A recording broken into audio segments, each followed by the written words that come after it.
20 సంవత్సరాల తరువాత వస్తున్న మహాశక్తివంతమైన రోజు ఇది జనవరి 23. ఈరోజు అస్సలు మిస్ అవ్వకండి. ఈ ఒక్క రోజుకి అండపిండ బ్రహ్మాండాలకు మూలాధారమైన పరాశక్తికి ఉన్నంత శక్తి ఈ ఒక్క రోజుకి ఉంటుంది. ఈరోజు మీరు ఏం కోరుకున్నా అది ఎటువంటి కోరికైనా లక్ష్మీ సరస్వతీ దేవిని భక్తి శ్రద్ధలతో అడిగితే 100కి 100 పాళ్ళు ఖచ్చితంగా నెరవేరుతుంది. ఈరోజు ఎందుకంత విశిష్టత అంటే ఈరోజు మహాశక్తి ఆవిర్భవించిన రోజు. ఈ శుభదినాన్ని వసంత పంచమి లేదా శ్రీ పంచమి అని కూడా అంటారు. సాధారణంగా వసంత పంచమి అంటే కేవలం సరస్వతీదేవి పండుగ. కానీ ఈ పంచమి శుక్రవారం నాడు వచ్చింది. శుక్రవారం అంటే లక్ష్మీదేవికి అత్యంత ప్రీతికరమైన రోజు. మరియు గత 20 ఏళ్లలో ఇలాంటి అద్భుతమైన పంచగ్రహ కూటమితో కూడినటువంటి శుక్రవారం రాలేదని మనకు పండితులు చెబుతున్నారు.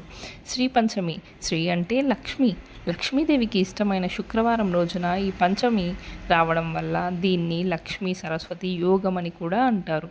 అటువంటి మహోన్నతమైన రోజున మీరు మనస్ఫూర్తిగా ఏం కోరుకున్నా అది ఖచ్చితంగా నెరవేరుతుంది.